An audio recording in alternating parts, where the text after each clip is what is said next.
All right. I'm interviewing Mr. Ulysses Galvez. This is one of my mentors, a person I look up to, somebody I consider, uh, a second father to me, a father figure. Um, and the reason being is because of the type of person he is. He is a great leader. He exhibits a lot of traits connected to being a leader. He is a leader himself.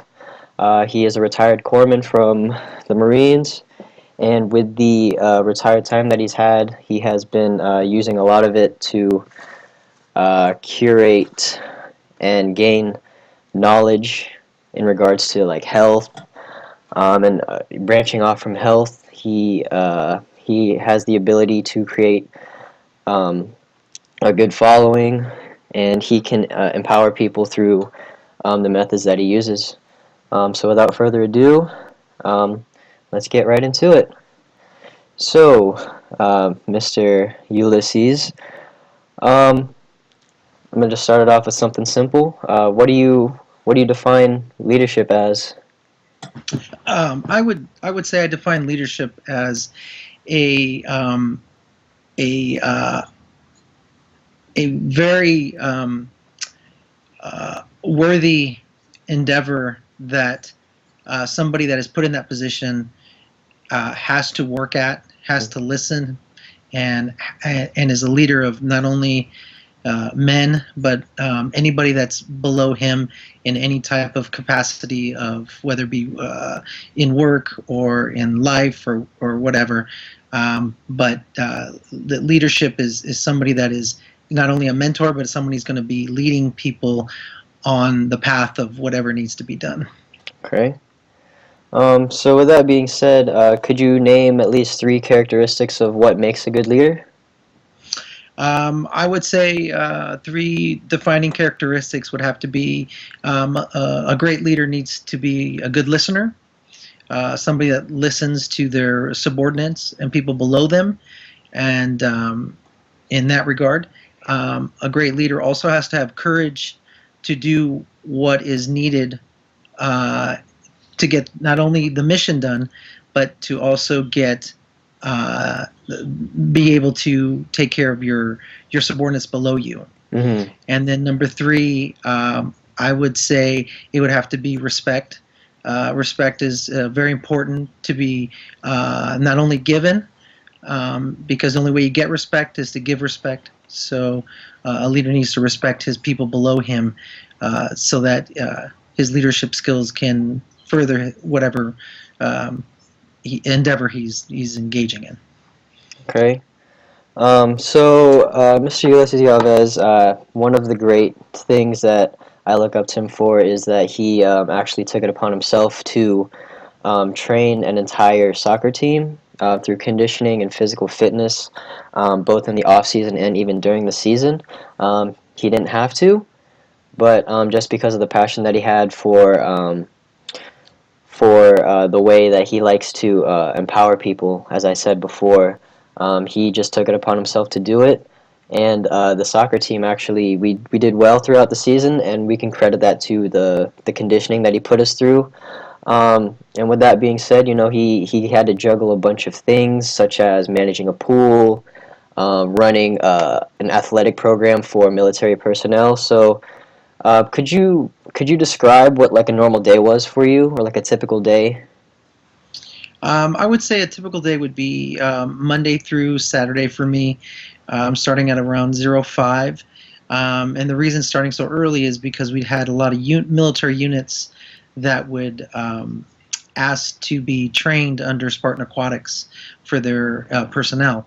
And so I'd have to make sure that that class was running well, and most of the times I'd have to teach it. Mm-hmm. And so I'd be teaching those classes in the mornings, and then that would transition into running the day-to-day operations of the aquatic center for different programs, and managing the lifeguards, managing the pool, and every aspect that comes with that.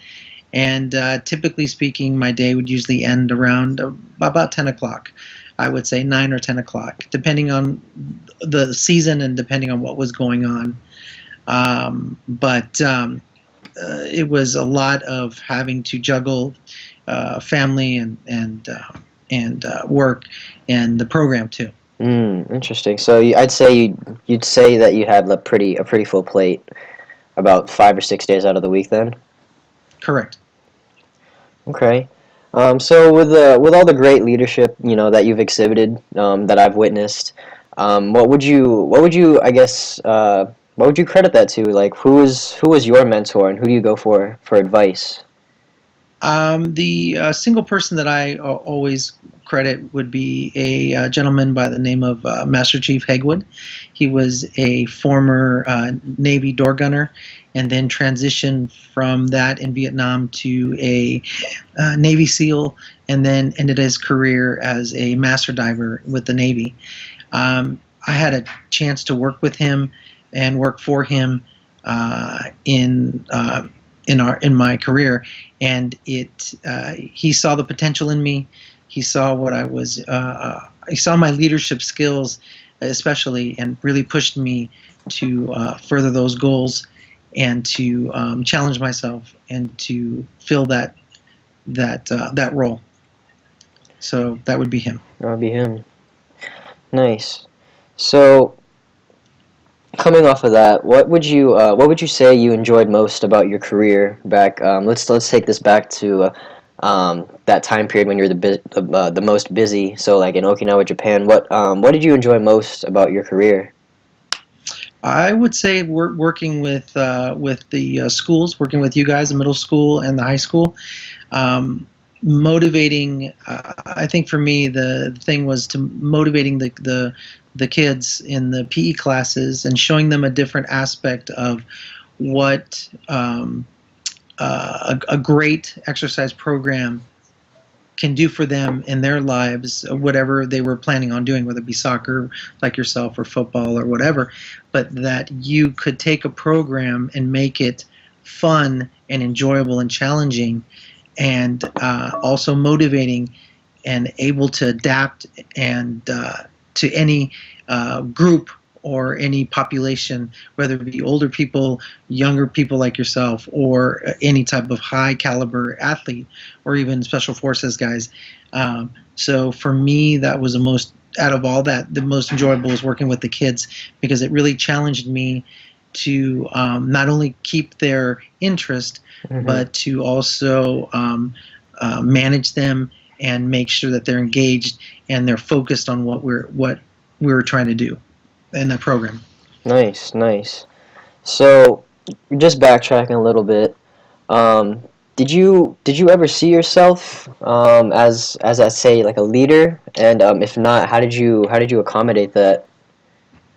I would say at first I did not. Again, my mentor that I spoke about before earlier, he was the one that saw that potential before I did. Hmm.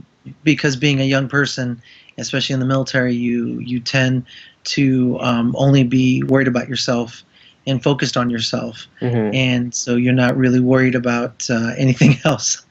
Yeah. And it takes a great mentor and somebody that sees potential in you to foster that and to push you into that role. And and so in the beginning, no, I would say no, I didn't view myself in that position. But then as the military works, the more rank you get, the more responsibility you get.